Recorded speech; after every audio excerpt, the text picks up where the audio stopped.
Okay, so here we are again, and I am regretting just a little bit that I committed to doing this. But today is a hard day. And so I wanted to start out with telling you a story about Colin from when we were little.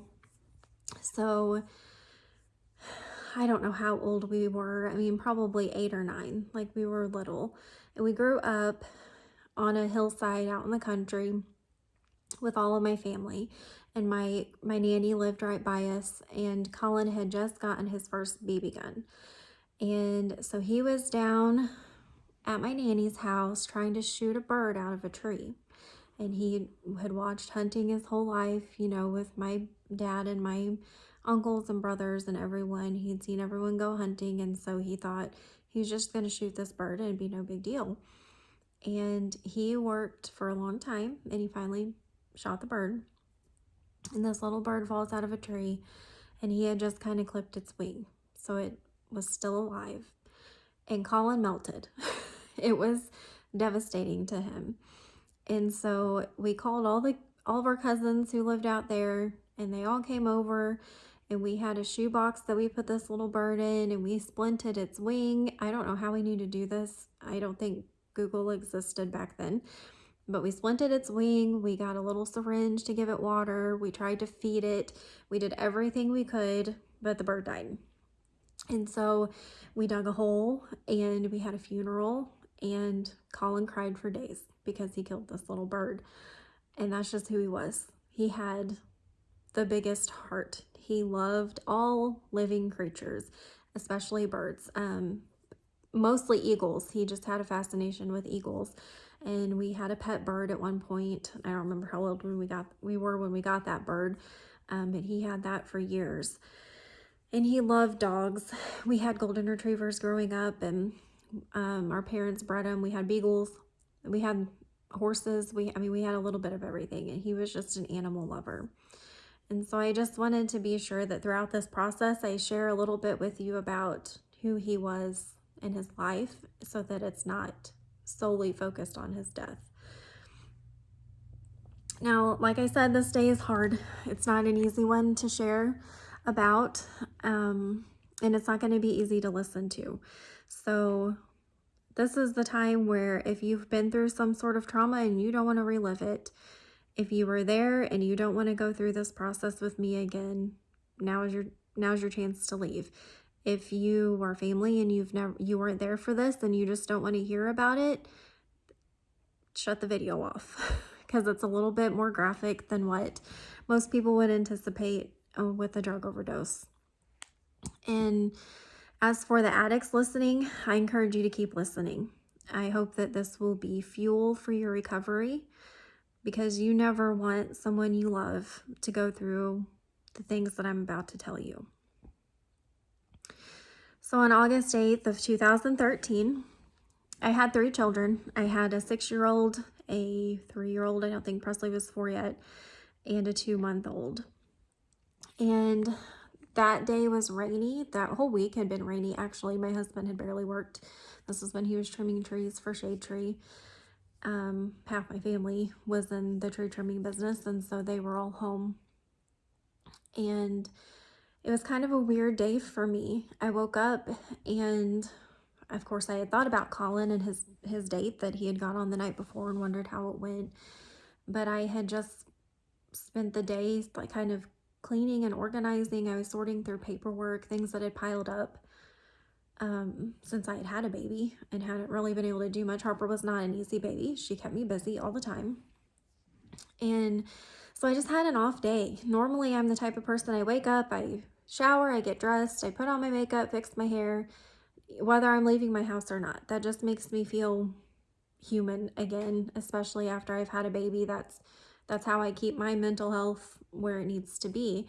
But that day I didn't. I got up and was just real sluggish, and I didn't shower, stayed in my pajamas, and I don't do that. It was a very strange thing. And I didn't have my phone with me.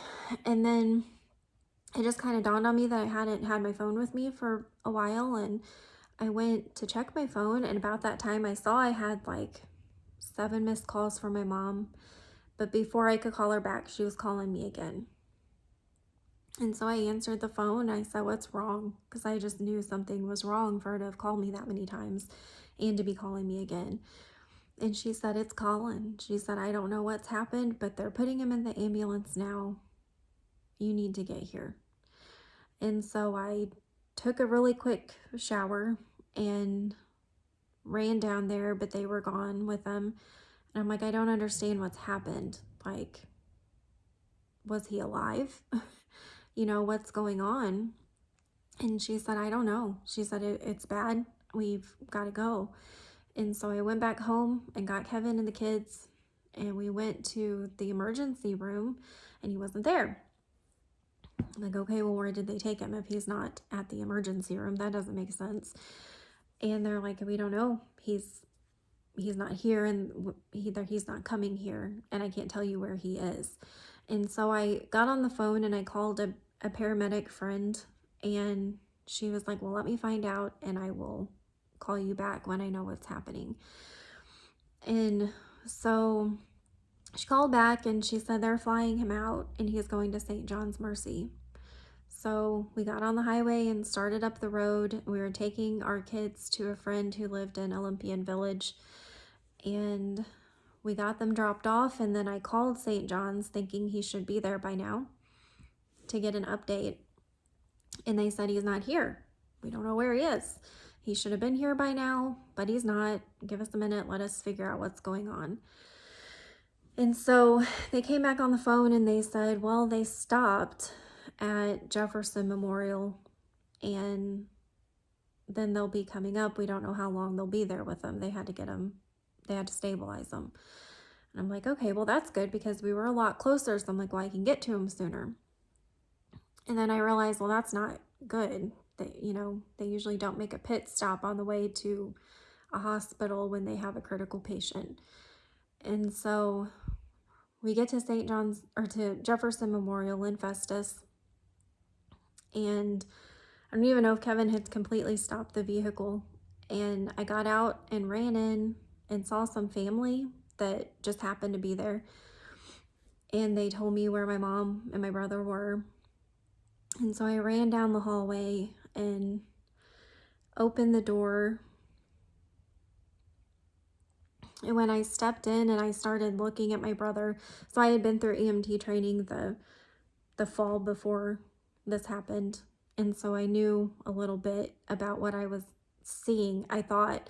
But this was all very shocking and confusing for me. And so I walked in and I started looking at him. And it looked as though he had been through a trauma. Like the paramedics actually said, we think he may have been in an explosion. And I'm like, well, that makes no sense. He was in his bedroom with the door shut on the floor. When my mom found him, he was curled up on his left side in the fetal position. But he had been there for so long with such little blood flow. His blood pressure was so low that his muscles had begun to release the protein, so it looked like his ankles were broken. The left side of his body was very swollen and bruised, sort of. They call that pooling, when somebody is laid on laid for so long that the blood actually begins to settle on the side that you're laying on, whether it be your back or your side. And his right eye was swollen, or his left eye was swollen shut, and his face was very swollen. And his right eye was open, but it was just fixed. And so I'm trying to process what I'm looking at, understanding that it's very bad. It's very, very bad. And I'm also trying to process what I'm feeling. And for my whole life, I had this connection to my twin brother. You're just kind of born with it. I've never known a second of my life without him. And when I walked into that room, I didn't feel him, and I didn't see him laying there anymore. And that was when I realized this might actually be it. I might be losing him. And so they got him restabilized. They'd had to stop because his heart had stopped like 7 times on the way to the hospital. And so they got him stable enough that they were going to go ahead and move him the rest of the way to St. John's Mercy. And I walked out of that room and started calling people, and I'm like, okay, this is really bad. Like, we knew something was wrong, but I'm telling you, you have to get to the hospital now because he might not be alive when we get there. And so we went the rest of the way, got to St. John's Mercy, and it was just me and Kevin and Harper. My mom had gotten lost, and everyone else hadn't arrived yet. And I asked where he was, and they said, well, they're working on him. We'll send someone out to talk to you as soon as we can. And so we sat on this little bench right by the ER doors, right across from the desk. We weren't there for real long when this chaplain, she was a female chaplain, came out and asked for me, and then she knelt down in front of me and put her hands on my knees while I'm holding Harper and just bouncing her. And she said, I need you to prepare yourself. He's probably not going to come out of this. He's in really bad shape. And I'm just nodding my head as if, like, yeah, okay, I'll prepare myself. But you can't prepare yourself for something like that. And I can feel the tears just coming down my face, and I'm trying to breathe because I'm starting to just lose the ability to do anything that should be second nature. I don't know how to do it anymore. And they move us into a room. And so I'm calling my mom, like, you've got to get here. I don't know where you are. And it seemed like forever before anyone else arrived. And I asked Kevin if he could call my dad because I just couldn't do it. I could not call my dad and tell him that his son was about to die. And so Kevin called him, but I could hear him through the phone. And I'll never forget the sounds that came out of my dad whenever we told him that Colin was probably not going to live. And so again, we sat there and we waited for information. We still didn't really know what had happened to him. And we didn't know if there was any chance of him making it. And then a doctor came out and told us that he was in bad shape, but he was stable. And I'm like, well, what do you mean stable? And he's like, well, he's alive, but he's on a ventilator. And, you know, right now machines are keeping him alive. We know there's been a very significant amount of brain damage, but we don't know how much. And he's going to need surgery on his arm and his leg because from where he was laying on it, there was no circulation and they're dying. And so they had to do that before we could even see him in hopes to restore his arm and his leg. And so they immediately took him into surgery, and they were able to get his arm to where it at some point maybe would have been okay, but his leg was gone. And so they weren't able to remove his leg though because he was so unstable. And so people started showing up, and we were just waiting for him to get out of surgery.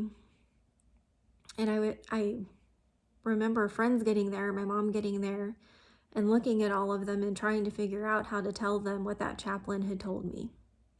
That she told me that I needed to prepare myself because he probably wasn't going to come out of this. And I don't know if I ever got the words out. I don't know if I ever even said it. And so we went in and we waited, and he got out of surgery, and we went in and saw him.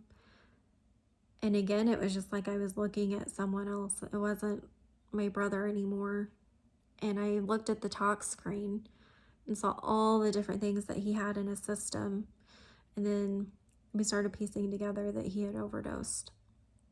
And so whenever they cleaned out his room, you know, they were able to retrieve the paraphernalia that he had in there, and he had overdosed on heroin, and they said it was just a very pure form of heroin. Colin had tried to get sober because he was diagnosed with Hep C and was given 2 years to live. They said in 2 years there would be a cure, but he wouldn't live to see it or be eligible for it if he didn't get sober. And so he was trying. And so we're assuming that this was the first time that he had used in months, and his body just wasn't used to it, and then it was very pure form. And so it caused him to overdose. So he had laid in his bedroom floor for about 16 hours before he was found. And when your body just isn't working, his heart was strong, and that's what kept him alive, or my mom would have found him dead. But he was barely alive whenever she found him. I mean, probably 30 minutes later, and he would not have even been breathing. And so we stayed that night for as long as we could, and they assured us that he was stable. Again, he was on full life support, but he was stable. And so that night we went home, and I remember walking to the car and holding Harper and just trying to figure out, how am I going to do this? How do I don't know how to do this. I don't know how to even like think about losing him. I've thought about it because of his lifestyle. And, you know, he was an addict for years, and I had gone through what ifs and thought about his funeral and, you know, forced myself to go there because I thought at some point I might have to bury my brother, but now I was here facing it. And I didn't know how I was going to do that. And I remember getting in the car and just losing it. Everything I had held in for that day, which seemed like days, came out. And I remember just beating the dash of the car and screaming and crying out to God. And I think in that moment, I had known the Lord for a long time, but in that moment, he became my life support. He became the only thing that was allowing me to continue breathing and putting one step in front of the other and functioning on any level, because I felt like every single piece of me was coming apart, was coming undone, because my best friend that I had had for my whole life was getting ready to leave me. And I think from the moment that I saw him laying in that hospital bed at Jefferson Memorial Hospital, I knew that this was it. And so I had to just go into this kind of constant state of prayer. And that is what got me through the next 4 days. And so I'm going to cut this video off because it's very long now. And I'll share with you more tomorrow.